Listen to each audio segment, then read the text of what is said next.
What's up guys, my name is Andy.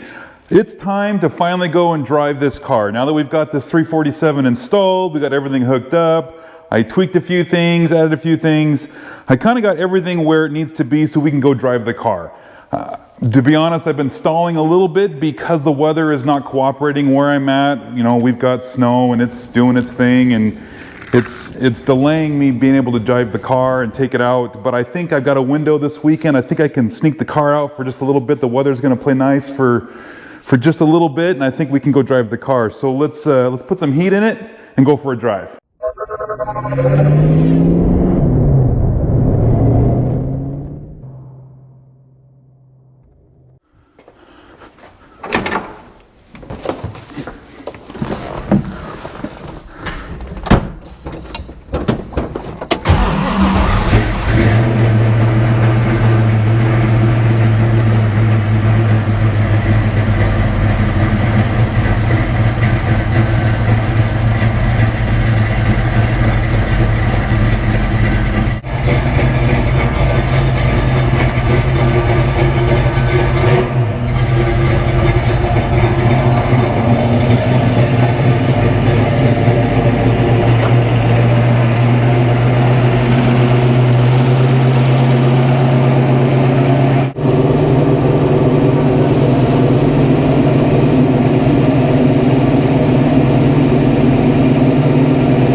Sounds pretty good, I like it. Let's slap some cameras in here and hit the road.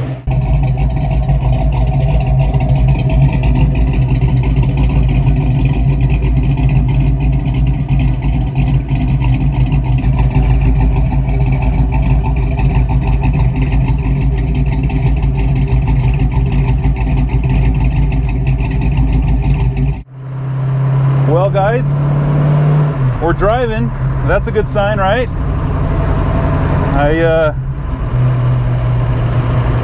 Everything's working so far. That's a good sign, although we shouldn't be surprised, right? I'm surprised because there was a lot of stuff that I had changed and modified and upgraded, and there's just a lot going on with this build other than just the build. So I'm not nervous, but I trying to listen to everything and make sure that I can pay attention. You know, I got good oil pressure, temperature's doing its thing, batteries charged. I mean, I got to get some gas, but other than that, everything's good so far. That's what we want, right? So I guess I could take this time to kind of talk about some of the stuff on this car and this build, you know, this motor build. Probably one of the largest questions that I get asked is about the carburetor. Why did I go with a 750? You know, from the stuff I read, half the internet says a 750 is just fine and it works great on their 347 and they wouldn't do anything different. And the other half of the internet says that a 700 or a 670 or something like that would be perfect for this application and that I should change it. And one of you guys is right, or both of you guys are right. I don't know where to go. And I say that because my engine builder said, put a 750 on this motor. Now I think what he's got in mind is that because of those 185cc heads that I have, those AFR heads I have in here, can really breathe. And then even those JBA shorties, I can really move a lot of air through this engine. The manifold might be a little bit of a restriction, but we'll get to that. So because of all that stuff, you know, being able to move that much air, a 750 would be good. And I think the 750 really shines when you're going to be up in the high RPMs, where it's really going to be, you know, seeing a lot of RPMs where you need to move all that air. But if you're going to just be driving around, cruising, you know, grocery getter kind of a thing or whatever, a 750 is too much, and that makes sense. And I'm kind of in the middle. I want to be able and, you know, put the screws to this thing and really go for it, but I'm also just want to take the wife out, go to dinner or something like that, so I don't need to be screaming at 6,000 RPMs, you know, with every shift. So I don't know what I'm going to do with the carburetor yet. I'm still up in the air, and we'll find out once I get the tuning done on this thing. So talking about the manifold, I have I believe it's the Edelbrock Performer 289, I believe is what I have on here, and it works, it's fine. but a lot of people are saying the RPM air gap or the Edelbrock RPM, you know, either one of those would be fine. I might do that. I might upgrade to that. That's something that I was looking at maybe doing, and it gives me something to do later. And so we'll find out where we're going to go with that. But part of that has to do with the tune. So because of this carburetor, I've got this thing dialed in for idling. It's happy when it idles. That's good.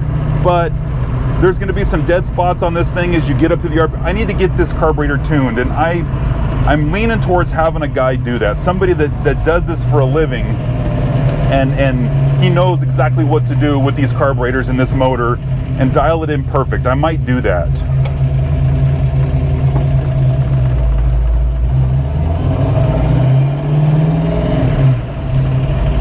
And if I do that, you know, I know that this carburetor will be set up perfect, but I probably should get my, you know, carb set up, you know, in terms of the size. If I'm going to stick with the 750 or go something smaller, I need to get that figured out. I need to figure out what I'm doing with the intake.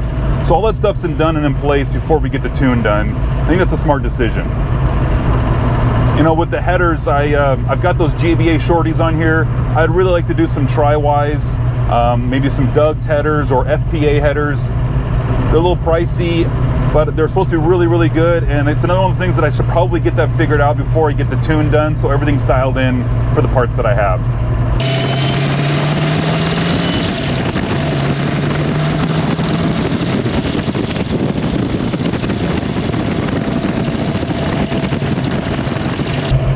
And speaking of parts that I have, you know, I put that larger radiator in here, and it's a 24-inch radiator with those electric fans.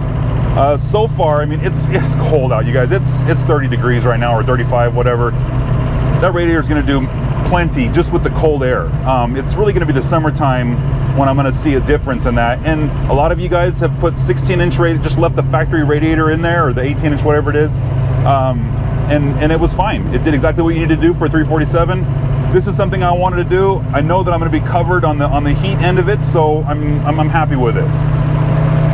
So while we're talking about the parts on this car and what this thing can do, a lot of you guys have asked about the T5 transmission that I have in here, and that they're rated for 300 foot-pounds, and I'm easily making that now with a 347. What are my concerns? What are my thoughts? I have upgraded some of the internals on this transmission to help, you know, last a little longer. So there's that. So I don't know what kind of torque range I've bumped this up to, but really, you guys, if I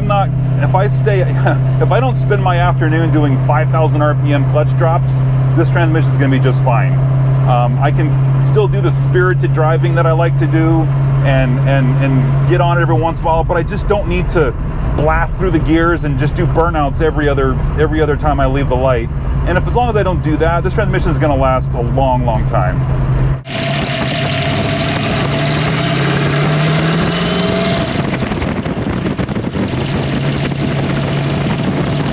So while we're talking about things like the drivetrain, you know, the rear end, I've got that 8-inch rear end in here. Yes, I upgraded to the 355 gears and that traction lock differential.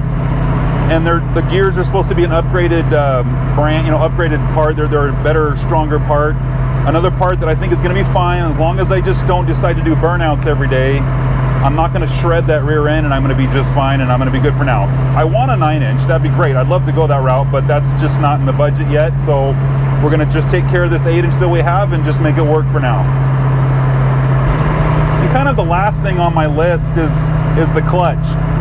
During this 347 swap that I was doing, I installed that hydraulic clutch, and I know I was praising the cable system that the Modern Driveline put together, that cable kit. That is a fantastic kit, and it works for a lot of people. I like that. I like that. It's a difficult feeling to, you know, you got to push that clutch in. You really got to have the leg for it, and it kind of connects me closer to the car. But as I get older, my knees are not what they used to be, and I can't run with that cable clutch anymore. The hydraulic clutch is a lot easier on my knee, and it is so buttery smooth. It's double the price. You know, the cable clutch is $250 or so, and the hydraulic clutch is about $500. So, you know, if it's in the budget, guys, the hydraulic clutch would probably be the better route. It's just the cable clutch. I like that setup and it feels more original, even though the Z-bar was what came with these cars. I'm just getting older, and I need that ease on my knee. So where does that leave this this build? Where are we at now? What am I going to be doing next? Well,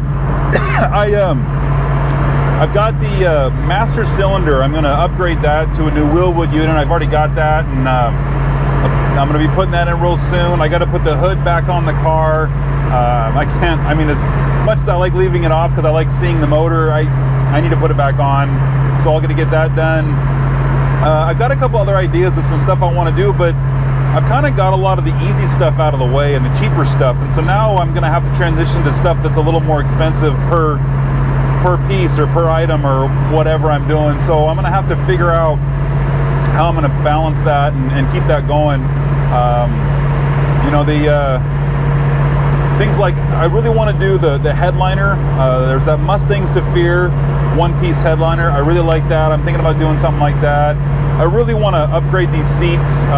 You know, I did a video a while back where I painted these seats, and at least they're black. I think they look better, but I'm not a big fan of these pony seats, and so I want to do something a little more, you know, isolate, you know, kind of hold you in your seat a little better than these. So I'll have to figure that out. You know, I might do things like the door cards and stuff like that. I got a couple things that I want to do, you know, around the car and smaller stuff, but the biggest thing I want to do is just get out and drive. And as you can see, there's still snow everywhere, and I'm fortunate that I caught a break today with the sun, so I'm going to take advantage of that and really just try to put a couple miles in this car and just get this motor broken in. You guys can probably have a way better ear than I do on how the car sounds and the good, you know, the pros and cons about where we are with this motor build. Everything sounds good, but that's only to my untrained ear. So I'm going to continue to get this thing, listen to it, pay attention to it, and like I said, I got to get that tune done on it. So let's head back to headquarters there and wrap this thing up.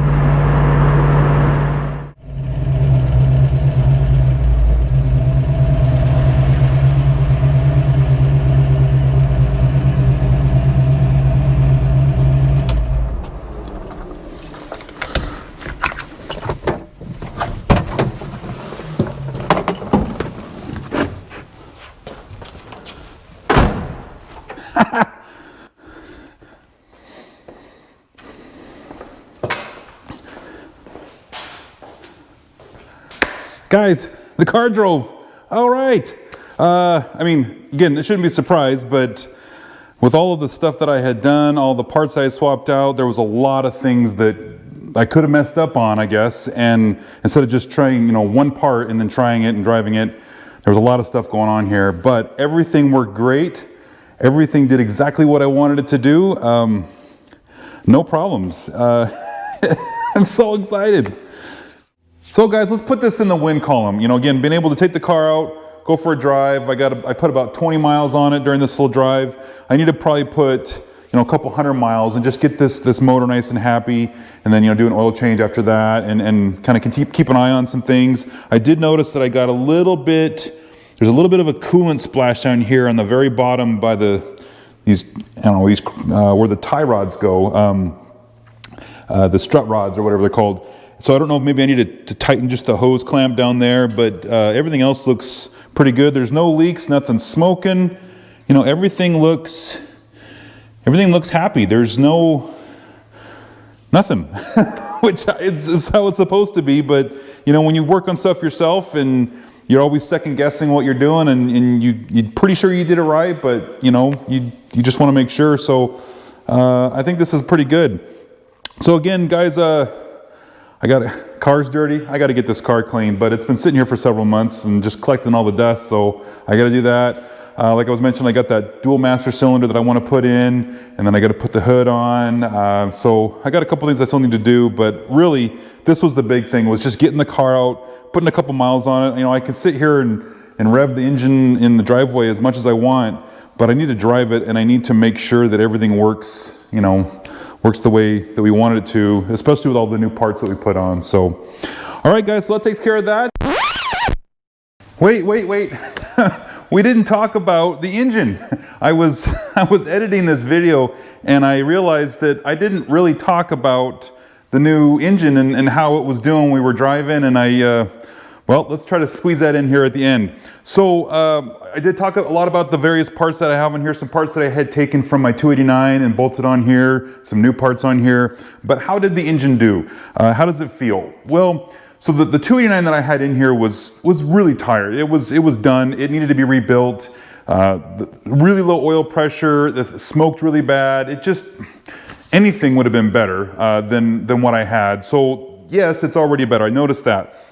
But I also didn't take it up very high in the RPMs. I got to maybe 3,500, 4,000 RPMs when I was driving this. And so I don't know where I need to be in terms of how long do I wait before I climb in RPMs. And I say that a lot of that is in my inexperience of a rebuilt motor and when you can do that. I know, let's take example, like a drag motor. You know, those guys will run those things to 10,000 RPMs and then they'll rebuild the motor in between each run, you know, but that's not obviously what this is. So you can take the RPMs up in this, but they rebuild that motor every run. So what are they ruining? What are they wearing out? So I'm going to play it safe and not take the RPMs real high in this thing.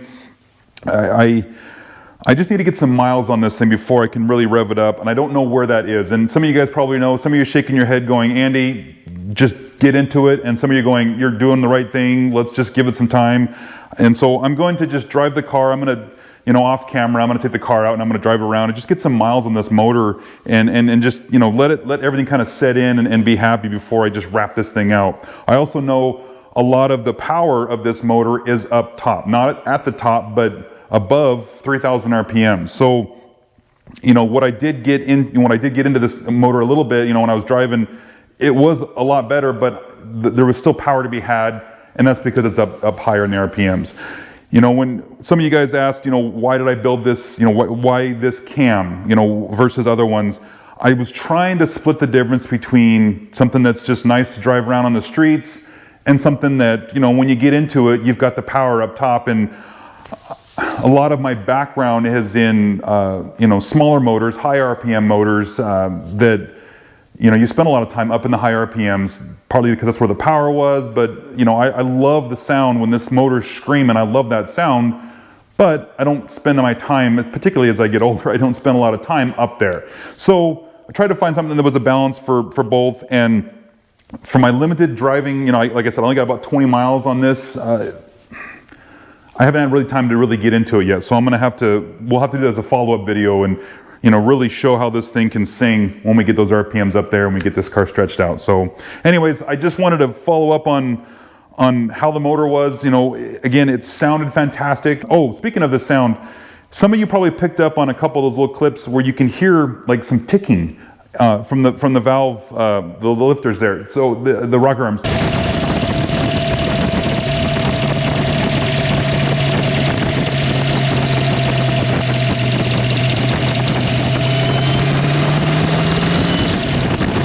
I talked to my engine builder. He said that some of that will go away as it just everything kind of gets broken in, but it may need to be adjusted.